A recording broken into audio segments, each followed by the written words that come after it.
It's all exploded today, hasn't it, as well? And for better or for worse, it's given us all something to talk about. Thank you very much, IndyCar, for doing this on our show day. It gives us a big, big, big running order. Let's get thrown into it then. So, with rumours swirling in the last couple of weeks that we finally have got the news that Colton Herta will indeed leave the Entity IndyCar Series after signing with Cadillac F1 as a test driver. For the last several years, Herta's name has been in the F1 rumour mill, but it just hasn't worked out, especially with the super license points drama preventing him from getting there. Now, the American driver, Herta, will have a chance after he can now finally chase after his long-time dream of making it to the pinnacle of motorsport. Now, with the new American F1 team set to debut in 2026, with Sergio Perez and Valtteri Bottas behind the wheel of the Cadillac F1 car, this is the last time that Herta raced in Europe was an entire decade ago in the junior categories, where he won 4 races, scored 6 podiums and 5 poles in the Euro Formula Open Championship during a 2-year run. He also made 6 starts in British Formula 3 and finished on the podium 3 times and won a race at Brands Hatch before returning to America in 2017 to get on the road to Indy. Now, Herta will now get on the road to F1 and try to get up to speed on the European racing scene at 25 years old. During his 7 full seasons of IndyCar racing, Herta made 116 starts, won 9 races, 16 poles, 40 top 5 finishes, and 64 top 10s. He's also gotten some of past F1 testing opportunities with McLaren and earned 2 IMSA class victories in the Rolex 24 at Daytona and an overall win in the 12 Hours of Sebring. Herta said his dream has always been to race in F1 and plans on giving everything he can to help build a competitive team. The photo courtesy of Cadillac F1. Well, Jackson, Kirby and Matt are with me to talk about this, and we've already been debating it behind the scenes quite a lot. Now, I stand on one side of the fence, but I'm the presenter, not the pundit. So, Jackson, throwing to you first on this as well, after, a few threats behind the bike shed. Are you excited about the huge opportunity for Colton Herta ahead to become the next American F1 driver? And does his arrival put an immediate pressure on Perez and Bottas to perform in year 1? Keep it PG. Okay. One 4-letter. How the hell can you not be? It's Colton Herta. We've been waiting for this since he started in IndyCar in 2018 on a rookie year and immediately came out swinging. We knew this kid was Formula 1 material, and whether it was the Brad Pitt jokes, the super license jokes, the Herta-isms, the strategy calls from Andretti Global, things have not gone his way. And I think this is the perfect time, if any, for him to go and get himself a new view, a new lease on life, and a new chapter in his driving career. And I genuinely think you're not a racing fan if you're not excited for the prospect of seeing this kid go and give Formula 1 a run for its money. I think you look at Bottas and Perez, I think there's job security there. They've got over a decade of experience under their belts. They're bringing sponsorship money. So I think, Kobe, we look at this. It's incredibly exciting for Colton Herta, but the pressure is not yet close to being on Perez and Bottas. It's going to be on Colton. Yeah, I think that's extremely fair to say, Jackson. The pressure is definitely going to be on Colton. I know we're going to talk about it a little bit more, what he's going to be doing in the 2026 season to go alongside his testing duties with Cadillac F1. And for anyone who watched the Great Encore show on Monday evening, just want to clarify, if we came across a certain way about Colton, when we were initially reacting to this upcoming announcement today, we weren't, trying to speak negatively about Colton, going to the Formula 1 world. But we were mostly saying it, out of concern for him, because this is, quite a major risk that he's doing, leaving behind the IndyCar series, a place where he's very comfortable to go into the unknown, into an uncomfortable environment of Formula 1, because everyone knows on the European racing scene is way more cutthroat than it is over here in America. Like over there, it can chew you up and spit you out in an instant. And you don't really get, as much time to, show what you can do over there compared to over here. And it can either go 2 ways. It can either go extremely well for Colton Herta, or it can go extremely bad and just not end up working out. But nonetheless, I think it's a huge opportunity for him. Obviously, for ever since he come into IndyCar, a lot of people saying that this kid could be the next American Formula 1 driver. And early on in his IndyCar career, it looked like that the hype was justified, because for goodness sake, in his third career start, he won his first IndyCar race at 18 years old, and he, I believe, is the youngest winner in IndyCar history. So that was really impressive. So the hype was real. And then at the end of that same season, he ended up winning the season finale at Laguna Seca. And then, Herta Mania just took off, and people were like, wow, this kid needs to get an F1 opportunity someday. I know that Michael Andretti tried to get that to happen, but, so they had a super license situation. Then they, kept blocking Andretti from trying to get into F1. So it was just so hard for Colton to try to get into F1. But now, it seems like this could be his one and only opportunity to make it happen. So Colton's, decided, that he's going to try to live out his dream, because before, wanted to be an IndyCar driver, he wanted to be a Formula One driver.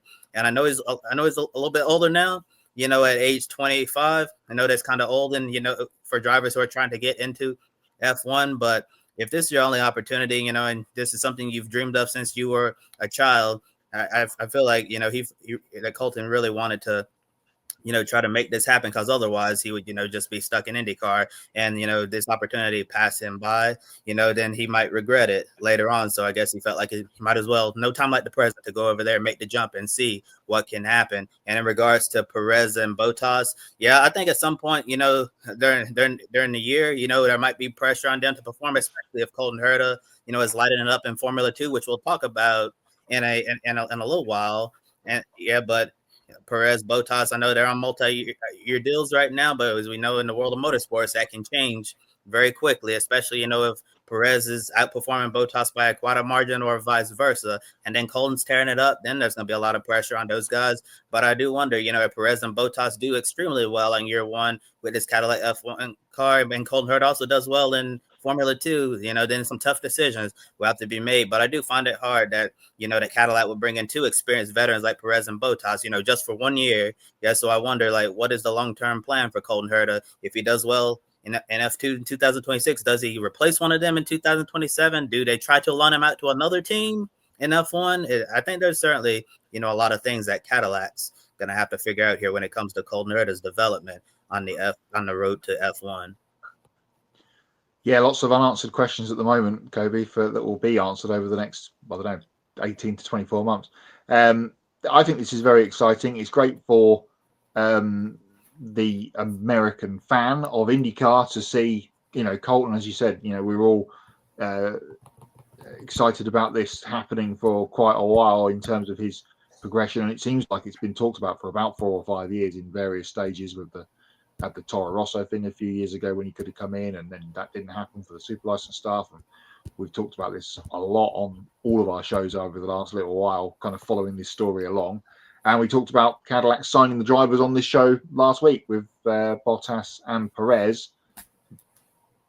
I think Herta was kind of Herta would have been in the frame had Perez not come in with a bit more sponsorship behind him, perhaps. For a proper race drive at it. But I mean, to have him as part of the team is going to be great. And then, as you say, what he does in F2 world, and in obviously there's going to be plenty of free practice one runs for him, I guess, throughout the season. But again, it will all depend if the car is decent. If the car is a dog and they're sticking Colton in and he looks like he's underperforming because the cars are slow, then we're going to be back in a Scott Speed situation like we were all the way back in 2007. Yeah, and already you guys are going to jump on me if I say anything negative about Colton Herta. Look, my opinion on this is it does not historically work in the modern era of Formula One for an IndyCar driver to come over to Formula One. It didn't work out for D'Amata. It didn't work out for Scott Speed. Montoya, it worked to start with, then didn't work later. And the same sort of went for Jacques Villeneuve. I think Villeneuve was the last successful one, I'd argue, coming into it. Montoya, as Matt, me and you spoke about just before we came on air, he had the pace to begin with, but he never fully had the car underneath him. So, I wish him the best. But if he was coming into a McLaren, I'd say Herta's going to be a race winner. But he's going into Cadillac, a team which is brand new. No, this is not going to work out the way we all think it is. And we've got to be realistic about that. But I'll wait to throw Jackson back onto the bus in a minute about this because we're going to complete on with it. Now, on the Off Track with Hinch and Rossi podcast, Cadillac F1 CEO Dan Tauris spoke about the decision to move Herta from his IndyCar program to the new F1 program. Now, Tauris has praised Herta's ability to process new information and believes that he has what it takes to make it in F1. Now, however, Tauris isn't guaranteeing an F1 seat for Herta because he'll have to earn it. Although this wasn't mentioned in the press release, Tauris revealed that Herta would race in Formula 2 next year, but didn't confirm which team he would drive for. And a lot of people are wondering why Herta would leave IndyCar and effectively take a step down to a feeder series like F2 when he was competing at the highest level of open wheel racing in North America. Now, with an F2 switch on the cards to go alongside his testing duties with Cadillac F1, Herta will get to learn the F1 tracks, how the Pirelli tyres behave and compared to the Firestones from IndyCar, and how the F1 world works in general. Now, on the podcast, Herta said this isn't goodbye forever from IndyCar, but mostly a goodbye for now because he sees himself coming back to the series in the future. Interesting enough, there is no F2 races during the month of May in 2026. Now, theoretically, that could open the door for Herta to run full-time in F2, fulfilling his testing requirements with Cadillac F1, and maybe enter next year's Indianapolis 500. Now, Herta addressed this with Hinch and Rossi, saying that he was unaware that May 2026 was free to potentially make a one-off return to IndyCar. He would be open to run the Indy 500 next year, but will not at the expense of it being a distraction to his 2026 racing program in Europe. He also said that he believed this might be his one last shot to make it to F1, so that's why he's willing to take such a big risk to go the other way. Matt, start with you on this one. How confident are you in Herta's abilities to compete against and alongside the best drivers in F2? And is it realistic to think that he could still be in next year's Indy 500 with an extra car from Andretti Global? That, I think, is very possible. That, I think, is possible. And it kind of hadn't crossed my mind, but because, of course, we've got the, as we talked about at the time, stupid switcheroo in the F1 calendar where the Canadian Grand Prix and Monaco have swapped around. So there would be a Monaco race on Indy 500 weekend, of course, but that now is not the case because Formula One will be in Montreal.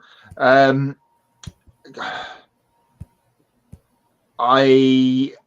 mean, against the F2, the best guys in F2, it's what's the date today? The 3rd of September. We don't know who the best guys in F2 are going to be yet because there's going to be a lot of people moving teams coming up from F3 and from other places.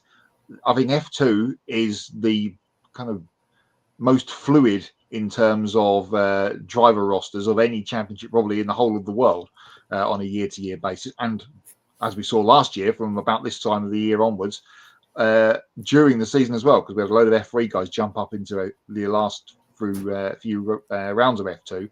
Largely, think of people like Christian Mansell, who did very well in F2, and now his career's on hold. So, very, very fluid indeed. And maybe Colton Herta might be one of them. Maybe we'll see him in an F2 car between now and the end of the year, because, of course, as we know from the weekend, IndyCar is all done and dusted for their season. So, I think if you stand back and look at what Colton has achieved so far in his IndyCar career and the speed he's shown at times when he's been on it and the car has been good, if he goes to F2 and he gets up to speed with the car, and of course some of the tracks he will know and some of them he won't, I think he'll go fairly well. And if he is in with a decent team, and we talked about this a couple of weeks ago, didn't we, on this show, about F2 with the new car and teams pick it up well and some don't. If he can get into a good team that knows the car and have got it running well, then he could be a championship contender quite easily next season in F2 if he gets with the right team. Yeah, and that's the thing, Matt. You need to get with the right team, the right car, in the right year, because it can be quite a lottery. In Formula 2, for so many years, and during the several years of this F2 era, the car that you want to be in, probably a Prima. But, since we switched to this new car, especially, with the new engine, which seems to, cut in and out sometimes, depending on the race weekend, Prima's not that, not that one team anymore that you really want to be in. I mean, they could have a good year, but I guess it just depends now since it's really just such a lottery. And like we mentioned on Monday night's Encore show, we were talking about how the success of drivers like a Christian Lundgaard, Marcus Armstrong, those guys, Callum Milot, who've come over from Formula 2 to race in IndyCar, they've been able to, adapt extremely well to the IndyCar. And I wonder if it works the other way around with Colton Herta, adapting from the IndyCar to the Formula 2 car. And for his sake, I hope Cadillac's able to get him in the right position with that right team for him to go out there and be a contender for the championship, or contender for race wins, and to at least finish in the top 10 or maybe the top 5 of the standings. Because Colton Herta, unlike his American counterparts, Logan Sargent and Jack Crawford, who's currently in Formula 2 and doing extremely well for himself over there, I think Colton Herta is going to have an enormous amount of scrutiny that he's going to carry, considering the fact that he is a much bigger name, in American motorsports. No disrespect to Logan Sargent or Jack Crawford, but more of us over here, we're more likely to know who Colton Herta is compared to those guys, Sargent and Crawford. And like I say, no disrespect to them, but and also Colton Herta, his name has been in the F1 rumor mill for several years now, and how people keep saying that this kid, he can do it if he's given a chance and all of that. So some of the mistakes that we saw from Colton Herta, throughout his IndyCar career, he's not going to be able to get away with that, in Formula 2 in the F1 world. Just like a few times in IndyCar, when he took himself out of contention because he overshot the corner and got into the barrier, stuff like that. If he does that in Formula 1 world, they're going to eat him alive for making those mistakes. It just shows the enormous amount of pressure that he's going to be under. I'm confident in Colton Herta's abilities, to go out there and compete with the drivers in F2, but I'm worried, like we talked about the big risks that he's taken. I'm worried if it goes the other way and he struggles, mightily, let's say finishing outside the top 10 in points, and or turn into a situation like we've seen, with the former Super Formula champion Ritomo Miyata. I remember when he was coming out of Super Formula, people are saying that this guy, from Japan, that he is really, really good. And then he's gone to Formula 2, and he's honestly, instead of looking special in Super Formula, he looks, honestly average in an F2 car. So I wonder if that could potentially, be one of the downfalls of Colton Herta, going over there to Formula 2, where instead of, looking like this guy, like, ooh, we're so excited to, what he can do in this series, just looking average over there. And then if he doesn't perform, then obviously Cadillac's not going to put him in the F1 car, because I think that the deal that Dan Towers has with him right now, is extremely fair. Be like, Colton, we're not guaranteeing you a Formula 1 seat. We want to put you in F2, get you used to how the Pirelli tires work, how we operate in Formula 1. And if you do extremely well, you're going to earn this spot in Cadillac, because, nothing's going to be given in this situation. But although I am concerned about how Colton Herta will do overall in this environment, I wish him nothing but the best, because I really like to see someone, go after their childhood dreams, regardless of who it is. And in regards to the Indy 500 question, I think it would be great if Andretti, able to bring out an extra car for Colton. He said, that he'd be open to this opportunity, but we know how they usually, behave in the F1 world when it comes to this. They usually like their drivers to focus solely on Formula 1 and nothing else. I know in recent years we've seen, Zach Brown been one of the people to be, open to letting them do things outside of F1 if it doesn't interfere with their day job, so to speak. And it's going to be interesting to see if Dan Towers is going to be more of like a Zach Brown type Formula 1 team owner, where he's like, yeah, Colton, if you do this, if you're doing well to start the season in F2 and, you're doing well for us at the F1 test program, then we're going to let you run Indy. Yeah, so I would love to see Colton Herta, make a one-off at Indy. I think that would be, a really big story, especially if he goes out and wins the 500 next year and then returns to the F2 and F1 paddock, as the big man on campus for winning the most prestigious race in the world. But then again, you got the 3 Andretti cars, full-time cars, and then I wonder, if they'd be willing to fill their 5th car, assuming Marco Andretti is going to return. And I don't really know if Andretti would want to take on a 5th entry, but if Andretti's not going to run 8500, I can't imagine why he wouldn't. But yeah, that would be an extra undertaking for Andretti to add a 5th car for the Indy 500. I wonder if that would be something they'd be willing to do. There's a lot of emotions here, boys, and a lot of thoughts, and we're just going to let them out one by one. It might be a little bit jumbled, but here we go. Let's start with the Indy 500, okay? I think you look at how Colton needs to approach this, it's entirely possible. I think Towers could absolutely make that possible for Colton Herta. But you look at the level of commitment needed for Formula 1 to make that a possibility. I think it makes sense for Colton to go all chips in on F2. And if we do see him at a race, it's going to be maybe a different one-off, but nothing that requires a full month of commitment.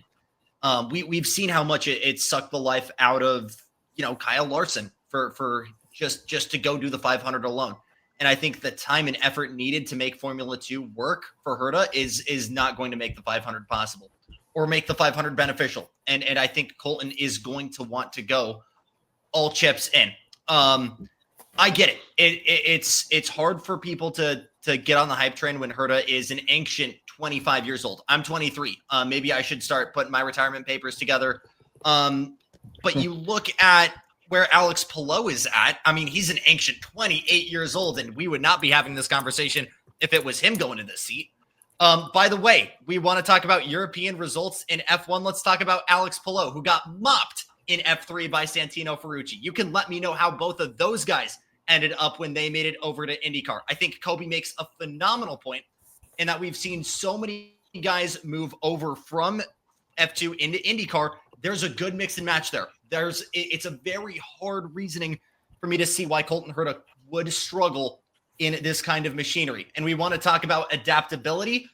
Colton Herta, 3 different wins, 2 at Le Mans, 1 in Sebring for sports cars, all 3 of them in different machinery, 1 in GTE with BMW, an LMP2 run with United, and an Acura GTP. You can let me know how adaptable of a driver he is, Josh, but I think it all comes down to this dude's going to be at mercy of the Mechachrome lottery. We've seen that with Rip Moto, and we can go fangs out, but it just comes down to this.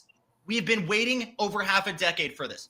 The day we get this news, you were talking yesterday about how badly you wanted to see this kid. Day 1, oh yeah, he's going to suck. What do you want? What do you want? Other than Alex Palou in the seat, what do you want?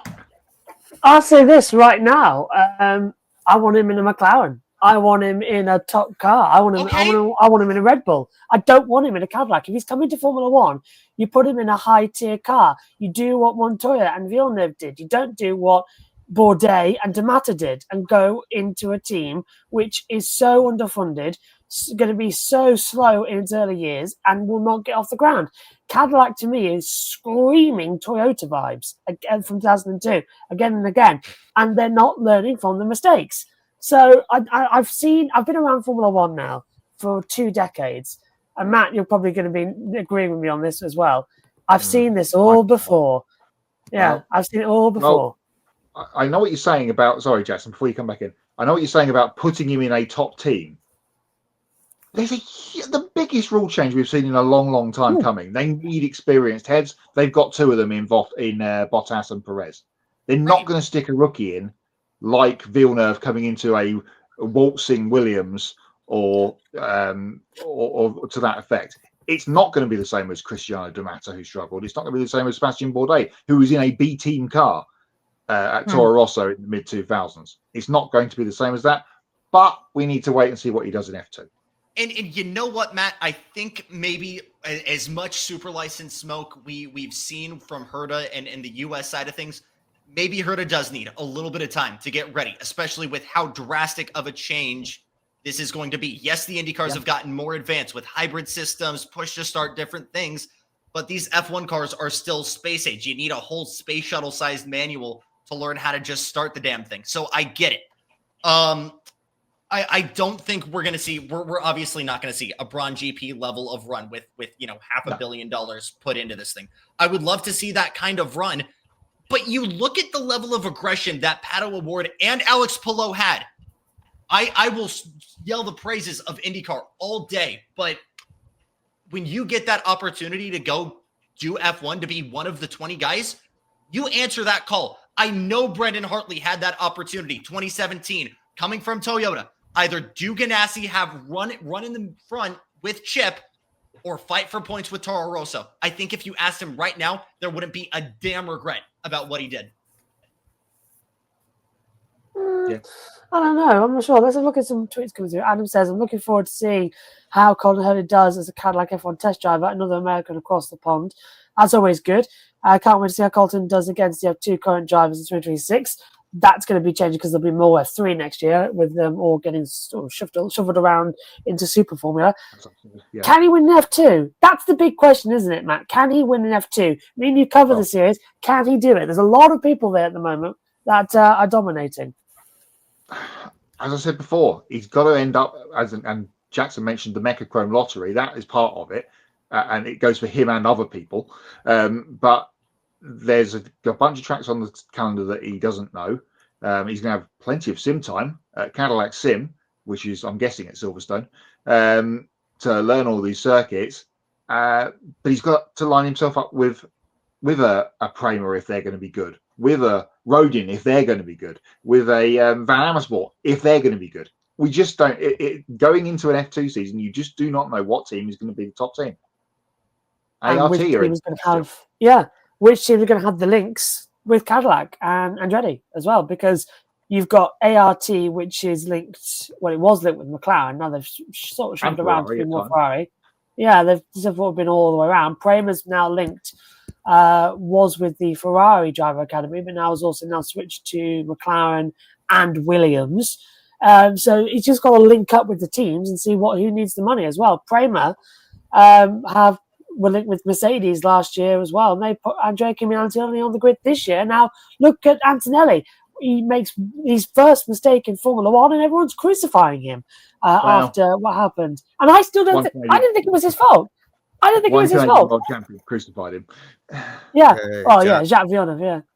But I said this. A lot of people in the commentary box that day said, no, that was Kimi's fault. It wasn't Kimi's fault. Why was Leclerc on the high line? That's the wrong call. Where was Kimi supposed to go? To banking.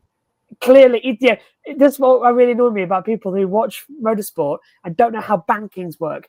Antonelli had nowhere to go. Can't go lower, can't go higher. Leclerc's there. It was inevitable. That's oval racing. Watch IndyCar. Watch NASCAR. Learn it. Please. We only have 2 ovals on the entire calendar.